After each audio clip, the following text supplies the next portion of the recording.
नमस्कार दोस्तों, stock market studies में फिर से एक बार आपको बहुत-बहुत स्वागत है। तो आज मैं फिर से आपके सामने कुछ इंपॉर्टेंस कंपनी का अपडेट लेके आया हूँ। इस वीडियो को लास्ट तक जरूर देखिएगा और अभी तक आपने चैनल को सब्सक्राइब नहीं किया तो जरूर कर लीजिएगा, कंटिन्यूसली इन्फॉर्मेशन और अपडेट्स पाने के लिए। तो फर्स्ट जो कंपनी है जिसके बारे में डिस्कशन करूँ, उसका नाम है एलटीटीएस, जिसको आप एल&टी ग्रुप के ही कंपनी बोल सकते हैं। तो एलटीटीएस जो कंपनी है, वो इंजीनियरिंग सर्विसेज प्रोवाइड कंपनी है और इस कंपनी का जो बिजनेस मॉडल है, आप यहाँ पे देख सकते हैं। Telecom, hi-tech telecom system, media, medical devices के ऊपर, साथ ही साथ प्लांट इंजीनियरिंग के ऊपर, इंडस्ट्रियल प्रोडक्ट्स के ऊपर, ट्रांसपोर्टेशन के ऊपर कंपनी काम करते हैं। तो कंपनी 69 फॉर्चून 500 कंपनीज के अंदर 69 नंबर्स में कंपनी का नाम देखने को मिलेगा। 53 वर्ल्ड जो टेक R&D सेंटर है, जो टॉप ईआरडी जो कंपनीज है, उसके अंदर कंपनी का नाम देखने को मिलेगा। और कंपनी सिर्फ इंडिया में नहीं, 25 कंट्रीज में खुद का प्रोडक्ट को सेल करते हैं। इसका क्लाइंट बेसिस बहुत स्ट्रांग है, 296 से भी ज्यादा इसका ग्लोबली क्लाइंट बेसिस है। तो मैं जरूर कहूंगा इस कंपनी का जो ग्रोथ पोटेंशियल है, वो धीरे धीरे करके आगे बढ़ रहा है। और इस कंपनी को एक टाइम देखा गया था कि small and medium type categories में, अभी इस कंपनी लार्ज कैप कैटेगरीज के अंदर देखने को मिल जाते हैं, क्योंकि इसका मार्केट कैप धीरे धीरे करके अच्छा लेवल में आ चुके हैं। और कंपनी का आरओसी भी बेस्ट है और कंपनी का कर्जा भी एकदम ना के बराबर है। तो साथ ही साथ कंपनी में 2 पॉइंट्स आपको बेस्ट लगेगा, वो है कंपनी का एनुअली इनकम। देखिए, एनुअली इनकम शानदार हो रहा है, उसके साथ-साथ कंपनी का कर्जा ज़ीरो है, हाथ में कैश भी है और कंपनी का प्रोमोटर के पास होल्डिंग्स भी है। हाँ, कुछ कमेंट्स तो यहाँ पे ज़रूर आएँगे कि सर कंपनी का पी रेशियो बहुत हाई है, तो इसलिए कंपनी को तो ओवर वैल्यूड पी रेशियो कहा जाता है। तो देखिए, पी रेशियो कितना हाई है, वो मैं आपको दिखा दूँ। तो एक टाइम कंपनी का पी रेशियो चला गया था 73 के आसपास और आज पी रेशियो कितना पे है? 40 के आसपास। तो एवरेज पी रेशियो कितना निकल कर आ रहा है? 5 साल के एवरेज पी रेशियो 33 के आसपास है। अभी यही चीज मैं अगर मैक्सिमम चार्ट पैटर्न के हिसाब से दिखा दूं, तो P ratio, average P ratio 26 है और करंट कंपनी का पी रेशियो 40 के आसपास है। इसका मतलब कंपनी का पी रेशियो थोड़ा सा हाई है, थोड़ा सा ओवर वैल्यूड है। तो ये कभी ना कभी करेक्शन हो सकता है। अभी कंपनी के जो क्वार्टरली रिजल्ट है, आप देखेंगे तो क्वार्टर का रिजल्ट एक एक करके आना स्टार्ट हो चुके हैं। क्वार्टर टू का रिजल्ट, तो जिस तरीके से टीसीएस, इन्फोसिस और एसएलटेक इस तरीके से कंपनी ने परफॉर्मेंस की, तो उस बेसिस में देखा है तो मुझे लगता है एलटीटीएस कंपनी के ऊपर भी थोड़ा सा प्रेशर ही देखने को मिलेगा, क्योंकि टीसीएस के ऊपर एक करेक्शन मोमेंटम देखने को मिला था। रिजल्ट अच्छा होने के बाद भी जो एक्सपेक्टेशन था, वो जो एस्टिमेट किया गया था, वो एस्टिमेट को बीट नहीं कर पाए। तो मेरे हिसाब से इन्फोसिस के भी उसी तरीके से हालत है। तो मुझे लगता है दिग्गज कंपनी जब इस तरीके से परफॉर्मेंस किया, तो छोटे कंपनी का हालत थोड़ा सा बिगड़ सकते हैं। तो अभी देखा जाएगा, कंपनी रिजल्ट आने के बाद ही सब कुछ पता चलेगा। तो फिलहाल के लिए कंपनी का सेल्स लगातार बढ़ते गए, एक्सपेंस भी कंपनी कंट्रोल में रखे, उसके बाद कंपनी का ऑपरेटिंग प्रॉफिट अच्छा खासा देखने को मिला। तो कंपनी का नेट प्रॉफिट देखिए लगातार लगातार इंक्रीज होता गया, 217 करोड़, 275 करोड़, उसके बाद 312 करोड़ के आसपास। अभी कंपनी के एज ए इन्वेस्टर के बारे में बात करूं, तो प्रोमोटर से लेकर एफएसडीएस पब्लिक हर किसी के पास इस कंपनी का इन्वेस्टमेंट आपको देखने को मिल जाएगा। तो मैं यहाँ पे जरूर कहूंगा कि हर कोई व्यक्ति इस कंपनी के ऊपर इन्वेस्टमेंट करना इसीलिए चाहते हैं, क्योंकि कंपनी में कुछ ग्रोथ पोटेंशियल अच्छा देखने को मिला। जैसे इन्वेस्टमेंट, कंपनी खुद के बिजनेस के ऊपर इस बार 2500 करोड़ से भी ज्यादा, सॉरी 2200 करोड़ से भी ज्यादा कंपनी इन्वेस्टमेंट करके रखे हैं। अभी यही चीज को मैं डिटेल्स में और भी बता दूं, कंपनी ट्रेड रिसीव कितना किया। देखिए, कंपनी इस बार हाईएस्ट ट्रेड रिसीव किया करीबन 1700 करोड़ के आसपास। तो कुछ पॉइंट जो है, जो पॉइंट्स कंपनी के लिए खासियत बनाते हैं और जो पॉइंट्स कंपनी के फ्यूचर के लिए ग्रोथ होने का चांसेस ज्यादा दिखाते हैं, तो शायद इसीलिए इन्वेस्टर भी कंटिन्यू जरूर कर रहा है। तो रही बात कंपनी के चार्ट पैटर्न का, तो मैंने आपको एक ट्रेड मेंशन किया था, वो ट्रेड ध्यान से देखिएगा। एक लंबा ट्रेड है और वो ट्रेड क्या है, यहाँ पे देखिए कप बना, उसके बाद एक बिग हैंडल बना। तो बहुत सारे लोगों को यही लग रहा है कि कभी कभी इस तरीके से कप बनने के बाद छोटा सा हैंडल बनेगा तभी अच्छा ट्रेड बनेगा। ऐसे बिल्कुल नहीं। आपको देखना है कि कप जो बना है उसके नीचे हैंडल नहीं, अगर क्लोज किया तो ठीक है।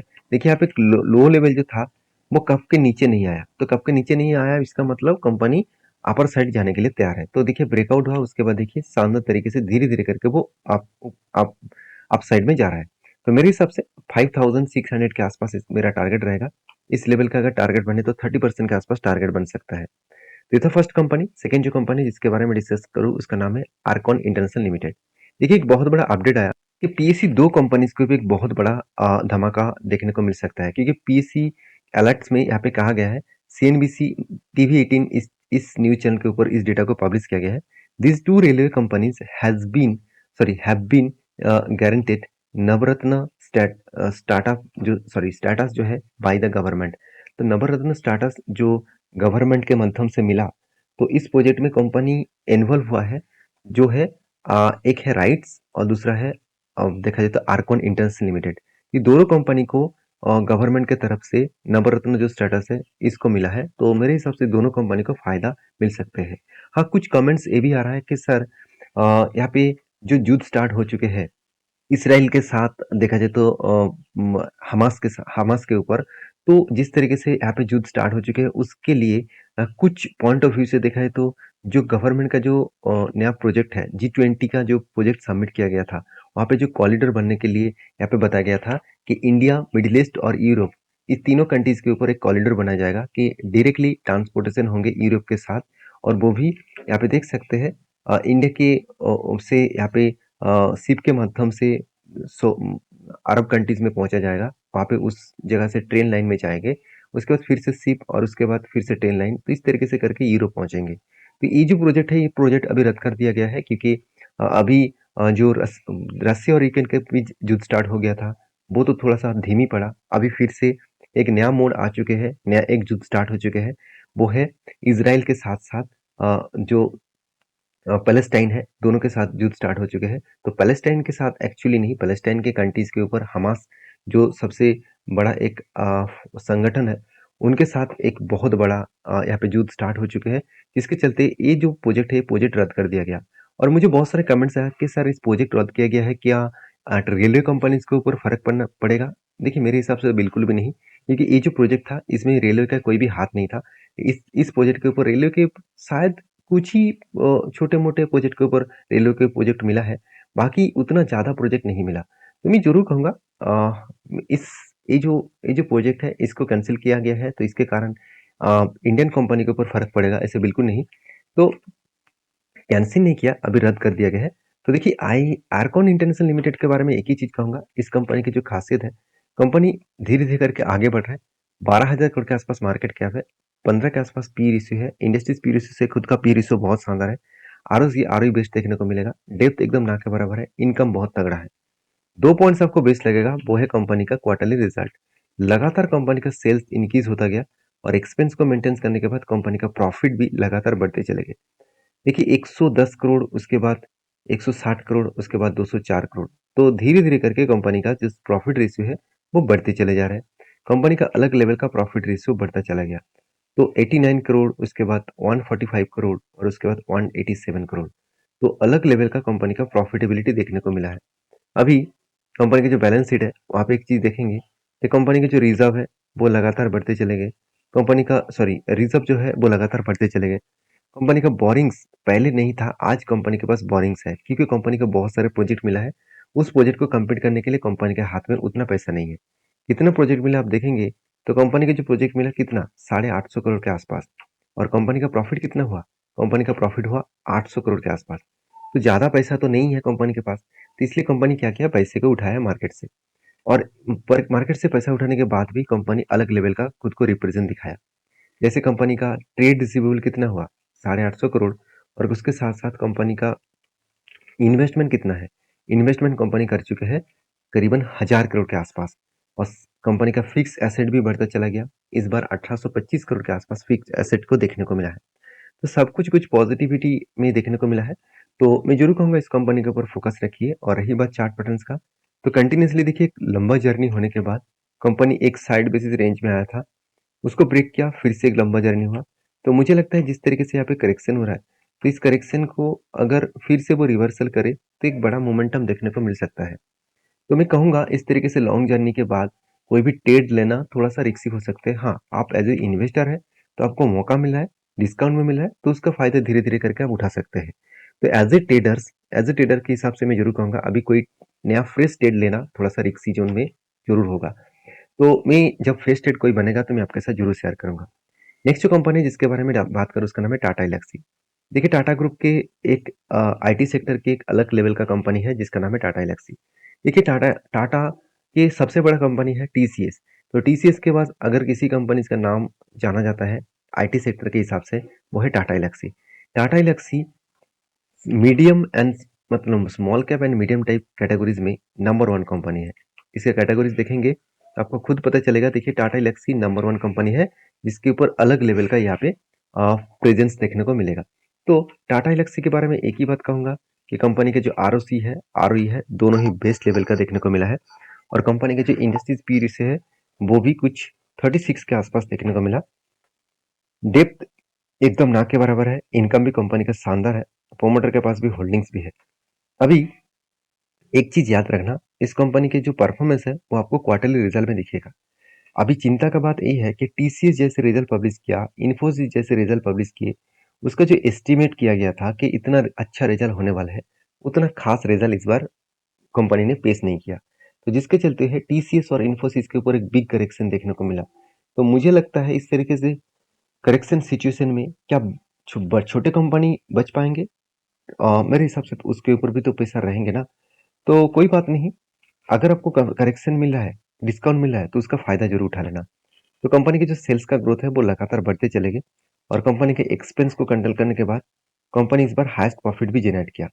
और एक पार्ट मुझे सबसे इस कंपनी का अच्छा लगा, वो है कंपनी का देखा जाए तो इन्वेंटरी के ऊपर, सॉरी इन्वेस्टर के ऊपर अब बात करेंगे तो दिखेंगे।